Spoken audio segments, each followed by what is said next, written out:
Welcome to the Season 5, Episode 1 of Uhulay-Ulay sa Baloy ning Kaaraman.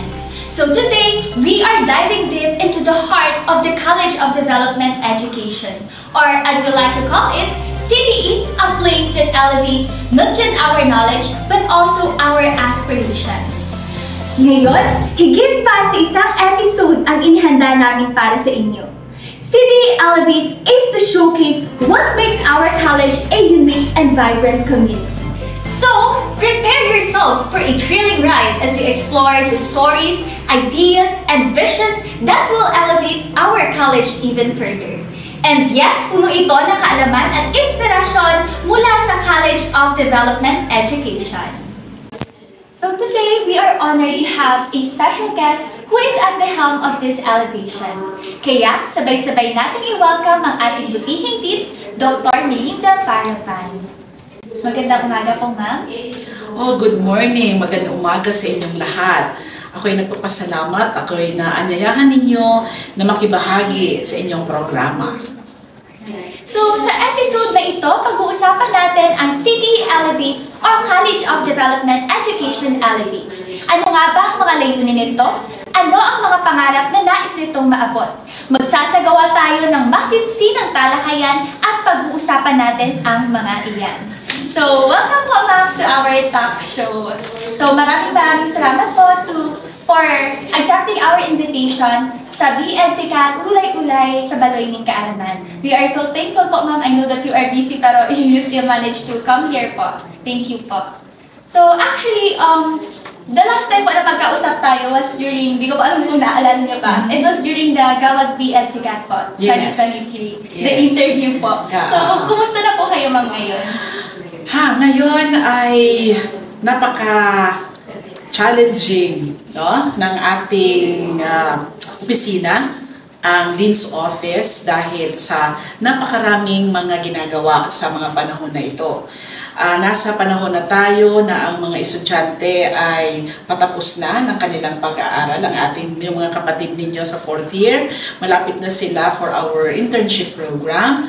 So, ang aming layunin ay makapag-deploy tayo sa ating mga kakaratig na mga paaralan, both private and public schools, both in elementary and in secondary. Alright, medyo busy po talaga and challenging po yun. Now, let us start po with our first question. We wanted to ask, what is the meaning of CDE Elevates po? Okay, CDE Elevates, I propose that as our tagline in the College of Development Education during our first regular college meeting when I first took office as the Dean of the College of Development Education. So the CDE Elevates were discussed, that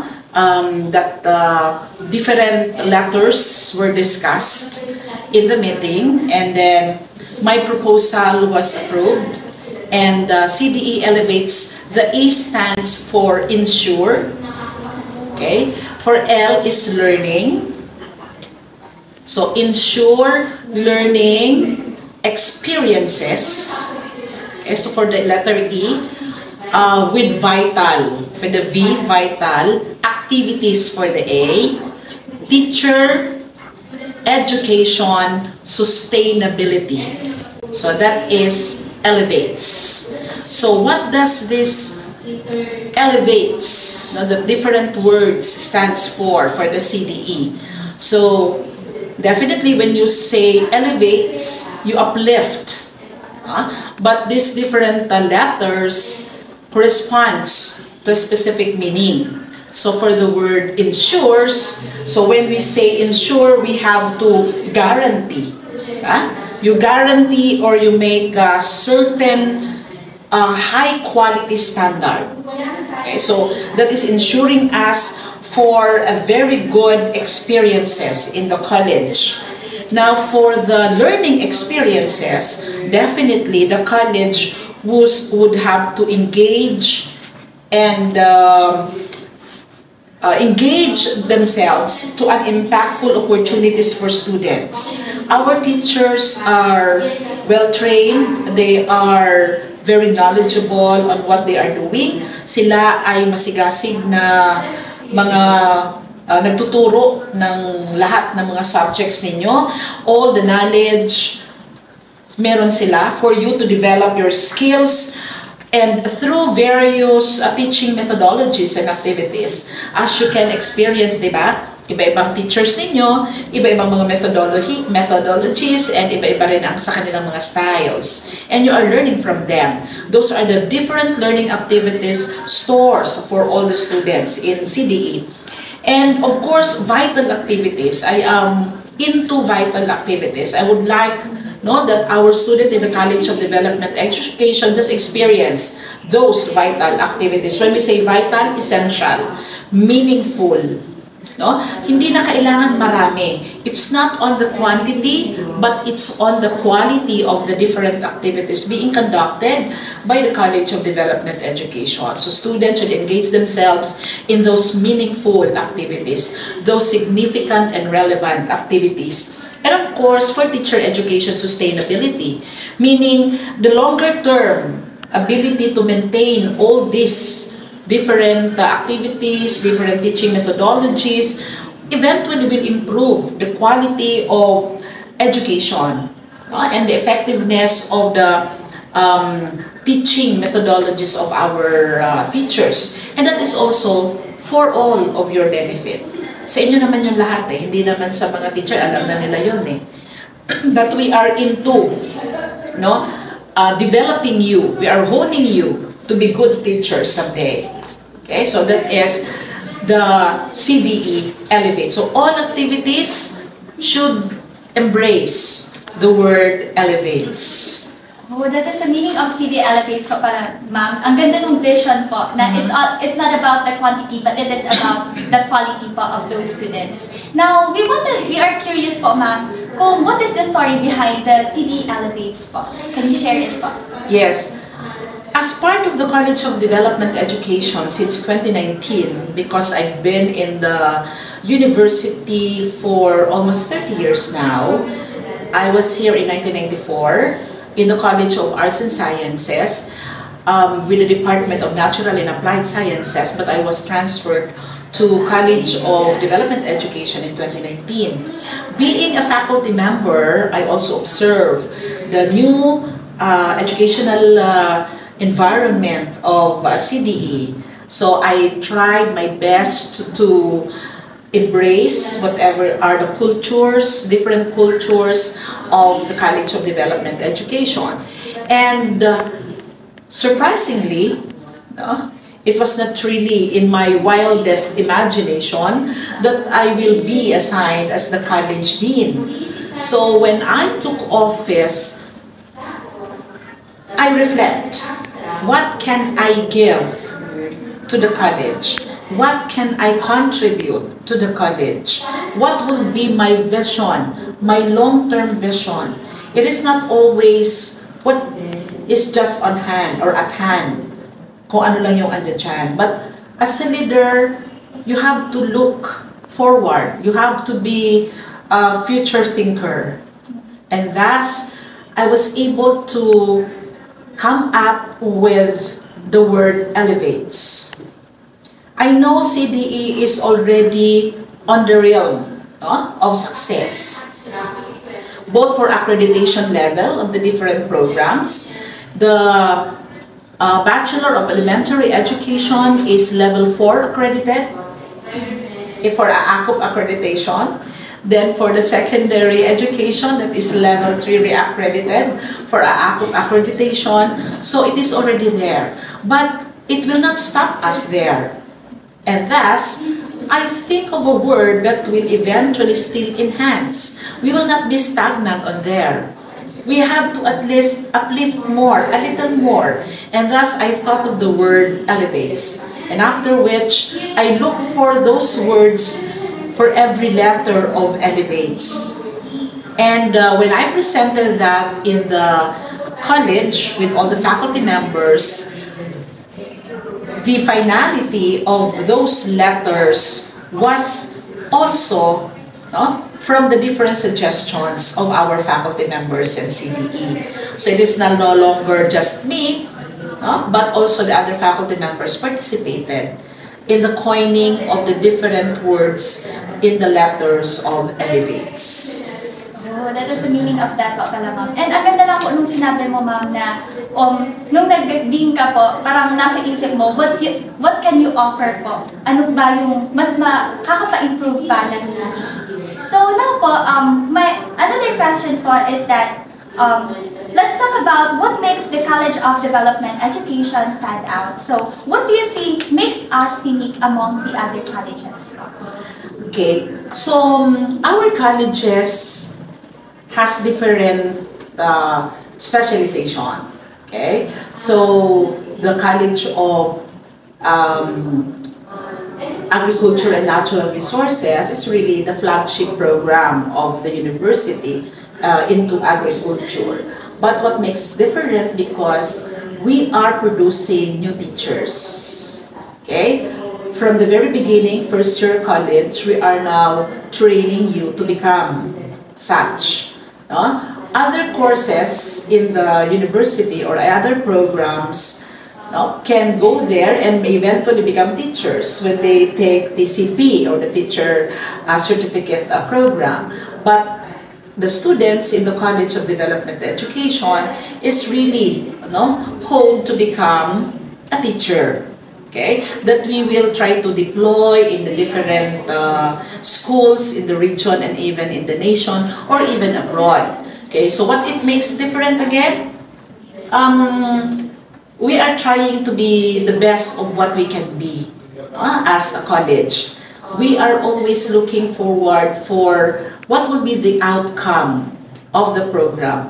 And the best outcome of the program is for our students to become employed, to become the best version of themselves also in the future, and eventually when they already reach that success in their lives, the teachers of College of Development Education will always be fulfilled on what you become. Alright. So the difference po pala is that yung college natin, yun talaga yung training ground para sa future po na educators. And now po, in today's competitive landscape, what steps is CDE taking to develop a long-term strategy that will increase our enrollment and strengthen our reputation within the competitive landscape of higher education? Yeah, so the first thing that the College of Development Education did was to plan out. You call it strategic planning, no? So when we had our regular faculty meeting, we tried our best to do those planning. And also the top management of CDE, comprising of the dean and the program chairpersons, conducted series of meetings to be able to plan out what would be the journey to be taken so that we can move forward. So that is number one. You always start with a plan. Okay? So strategic planning is very important. So to explain how you do that, you first have to understand the current landscape. What is the current educational landscape of the college? That thing I did when I took office. I tried to study what is going on in the dean's office, what are the different processes, what are the different outcomes, what should be the key result areas that the college should meet for the whole year, for whole academic year. So everything you have to understand. What is the current status? What is the current landscape? When you understand that, you can now analyze. You start to analyze. You will be analyzing. So what is now the need? What is the lacking part? What needs to be improved? So if we are on this area and we have these challenges, we have to analyze how to address those challenges. So that's number two. So first you have to know the landscape, then you have to know you have to analyze things, and eventually you also need to get stakeholders' feedback. Who are these stakeholders? Not only the students, the teachers, your parents, and other stakeholders, external partners, So feedbacking is very important. You have to ask people. So what we are doing, are we doing right? Are we doing correctly? Are we on the right track? Even administrators are also a stakeholder. So I ask the vice president, I ask the different directors, I ask even the president, Dr. Alberto Naperi, okay, what do you need from the college? What can we do?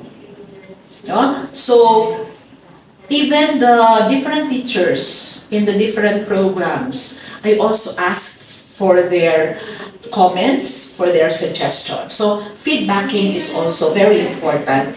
And after which, when you have that feedback, you have now to try to look for what is really the vision and the mission of the college. And that, in my vision, I created CDE Elevates. Okay? So with all those feedbacking, analysis, and knowing the landscape, now I can see this is the vision. First vision is to maintain at least the level of accreditation for Bachelor of Elementary Education. And for the Bachelor of Secondary Education, to lift it up to the next level, okay, which is the 4th level. So we will be working on it this coming 2025. And I hope you students will be participating, will be engaging in the accreditation process that will happen in 2025. Okay? So, with this, we are now into looking into the curriculum innovations. So, curriculum innovation is very important. Nakalatag na din yan. We will try next year, 2025, to revisit the curriculum of the 2 programs, and including now our implementation of our BTB10. So that is one lifting up of the college, offering a new program which is the BTB10, major in animal production and crop production. Okay, so we have new enrollees there, and I hope they are adapting very well with all of you in the college. So, please accommodate them always kasi mga first year yan. So, we have also to look into marketing strategies. Now, I mentioned BTB-TED. No problem with the elementary and the secondary. There are lots of enrollees. That's why we are trying now to conduct the college admission process because of demand of these students, okay, to be enrolled, but we cannot accommodate them because we are bound to a limited section also based on our CMO. And thus, we have to screen, no problem. For our BTB-TED, we need again to more or less conduct marketing strategies. So we will try to go siguro by this coming year, before first year, we need to go to other agricultural senior high school, so to introduce the BTB-TED.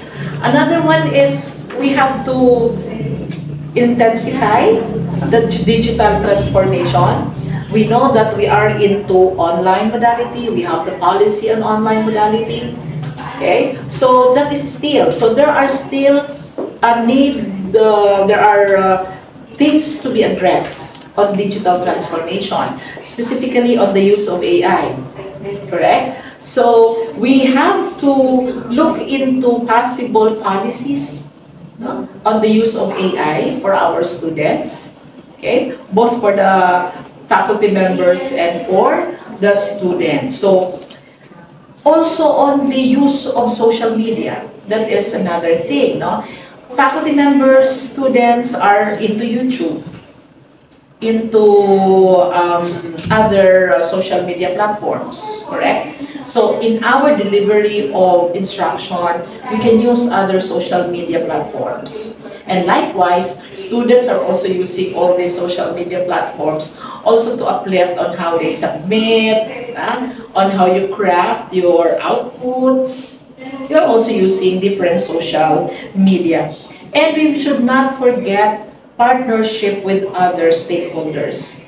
We have to be partner with not only with the schools, but also with communities. That's why you are trained You have your community engagement. Yes. Oh, you experience community engagement? Yes. Yes, in your different subjects, your professors are introducing you to community engagement. Because as a teacher, you should not be boxed in the four corners of the classroom, in the four corners of the school, but you should go out there and know the community. Okay? So, there are a lot of student support services that will back up all these things. We have our Office of the Student Affairs and Services. Okay, you are also connecting with them. Okay, so all these things we need to look into this as we go on a very comprehensive development strategies for the College of Development Education. So, ang ganda po ng process that you have made. Yung una is planning, second is you analyze po the situation, and then third is the you conduct yung may mga feedbacking po. Yes. And then the fourth one is nagkaroon ka ng vision po for it. And then yung sa curriculum planning and all po na gagawin pa. Now, students have so much to look forward to po. And speaking of which, what are other activities or plans related to CDE should students be excited about in the upcoming terms po? Yeah, this coming 2025, if all our plan will be realized, it will be an exciting year ahead to all of us. So we will be looking forward for career development and networking activities. So we will try to more or less establish a very good career fairs, okay, wherein we will be inviting schools from the region, or even at least virtual tour to other universities internationally or abroad, wherein we will be trying to connect our students to the international partners, okay, and even into the national partners. Okay, a year ago we deployed 6 students to Benguet State University, and that's that experience of students in Benguet was really very commendable.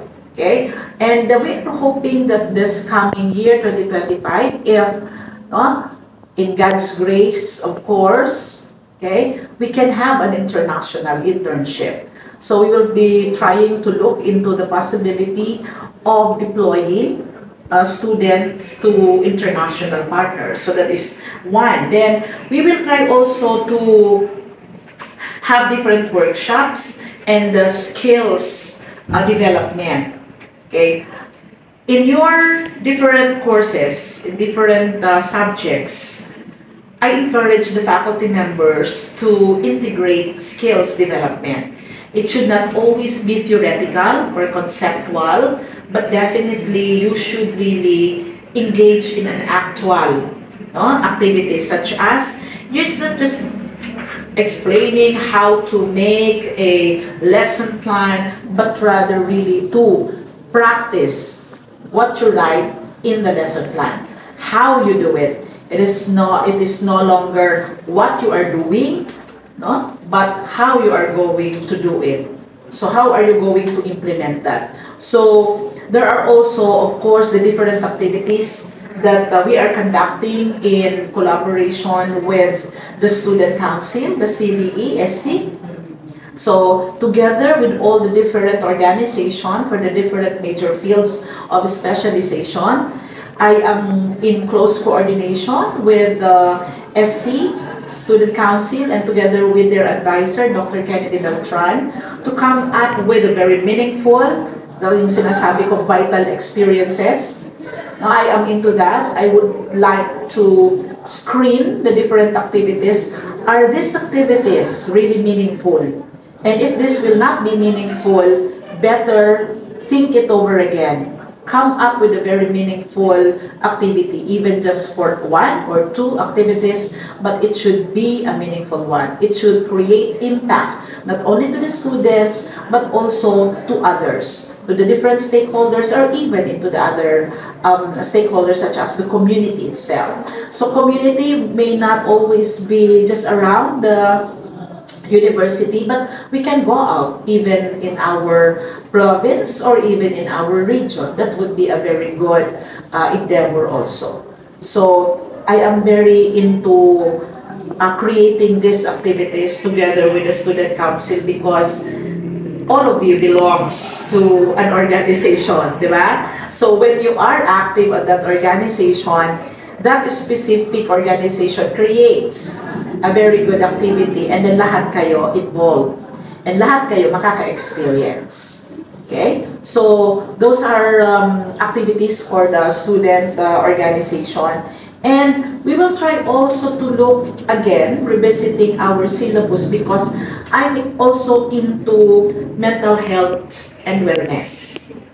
So I know you have a lot of things on your plate. Correct. Ang dami niyong ginagawa.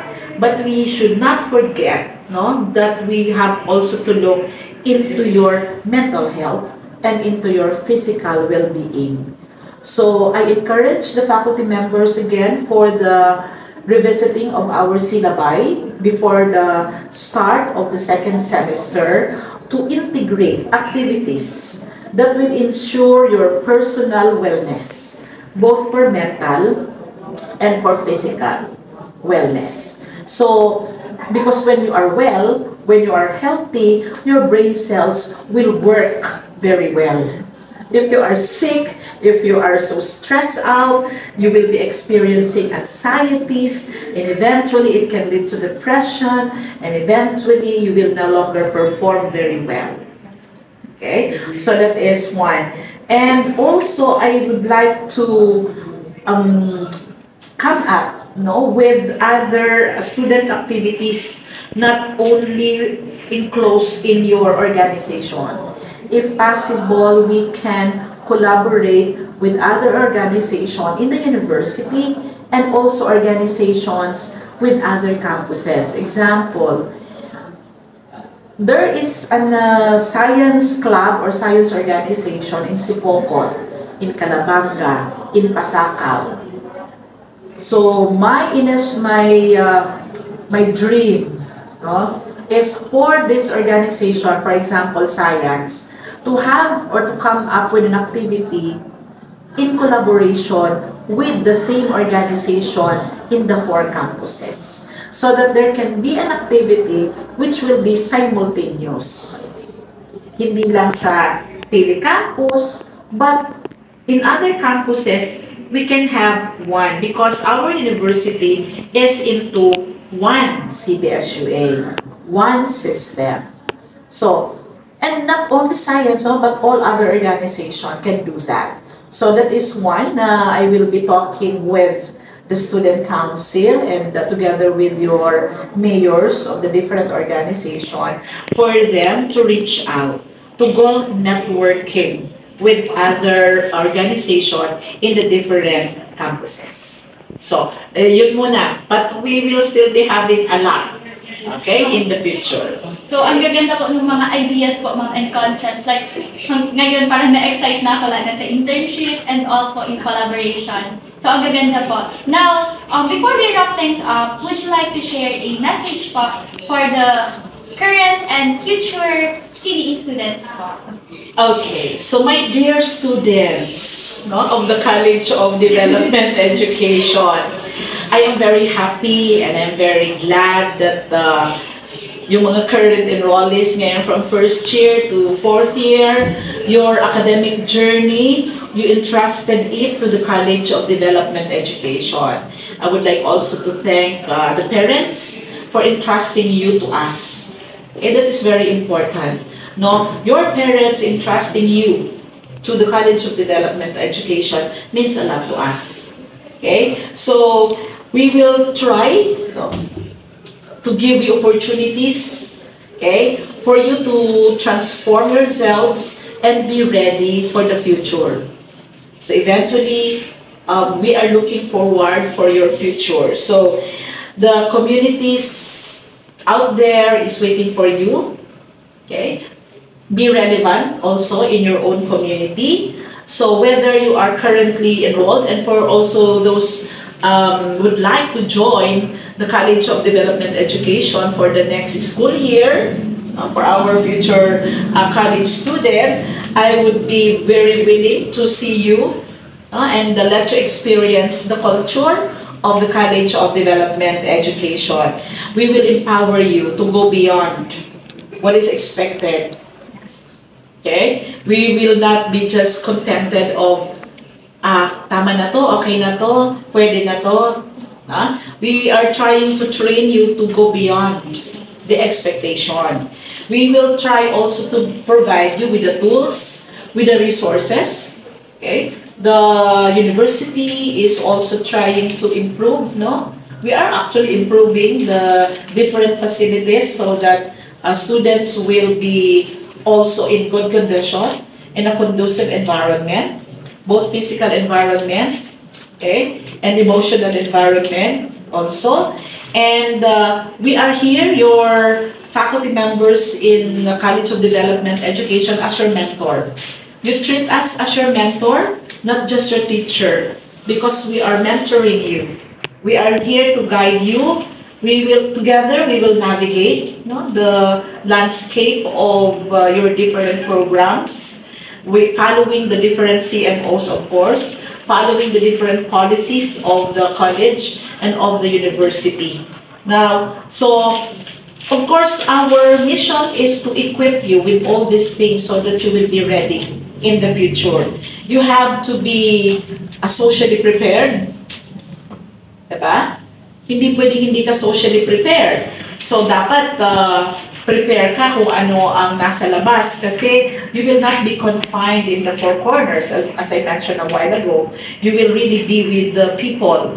Kaya yung mga students natin na sabing mahiyain at hindi kayang magsalita sa harapan, hindi ka para dito sa education. Kasi, ititrain ka talagang magsalita sa harapan. Hindi pwede yung nervous-nervousin ka, di ba? Kaya ititraining ka talaga ng ating mga guro.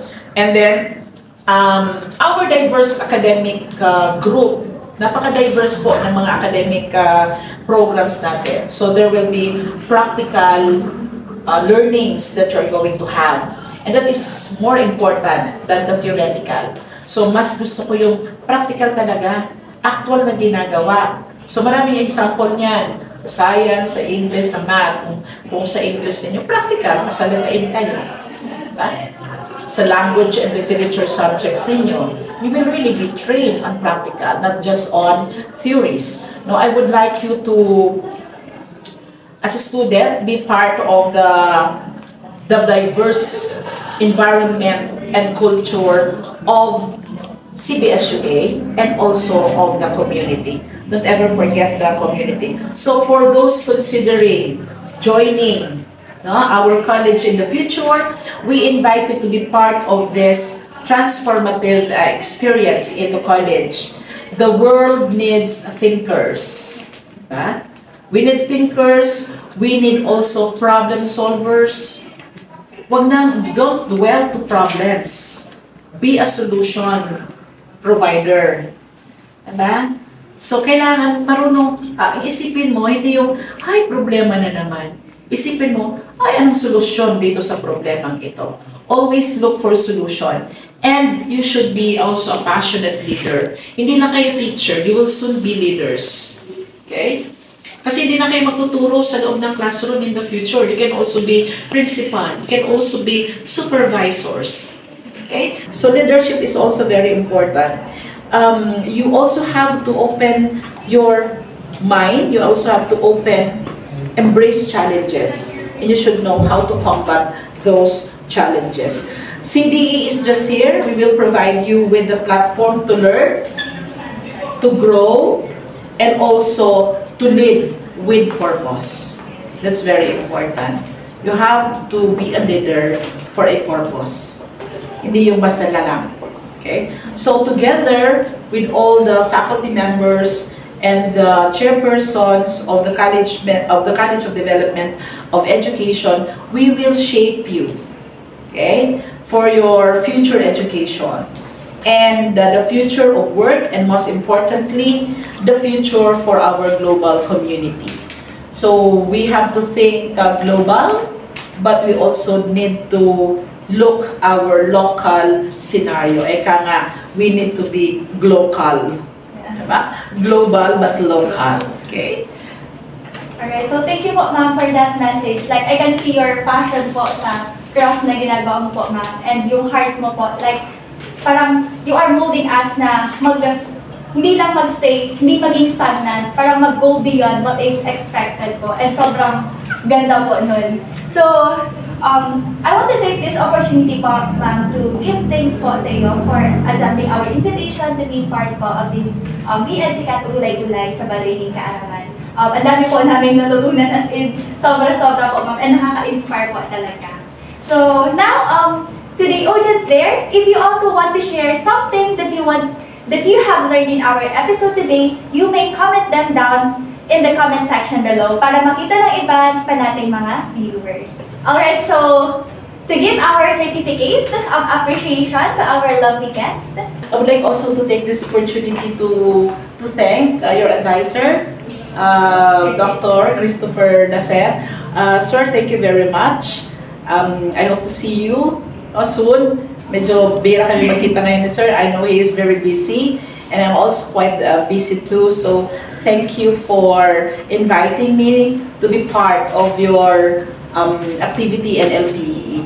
So this is a very commendable activity of your organization.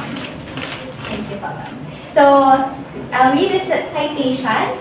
Republic of the Philippines, Central Bicol State University of Agriculture, Calabanga, Pasacao, PDC Pocot, Certificate of Commendation is hereby given to Dr. Belinda Parapan in grateful recognition of her invaluable insights, experiences, and expertise shared as a resource speaker in the Season 5, Episode 1 of the BNCCAT program, Ulay-Ulay sa Baloy Kaaraman, talk show titled CDE Elevates, held at the Center for Innovative Teaching and Learning Studio, given this 13th day of December 2024 at the Central Bicol State University of Agriculture, San Vicente, Camarines Sur. Christopher B. Desir, Advisor LP, and Karen V. Perez, Chairperson of the Elementary Education Program. So this is the certificate of that. Thank you very much. And congratulations to the LPEE.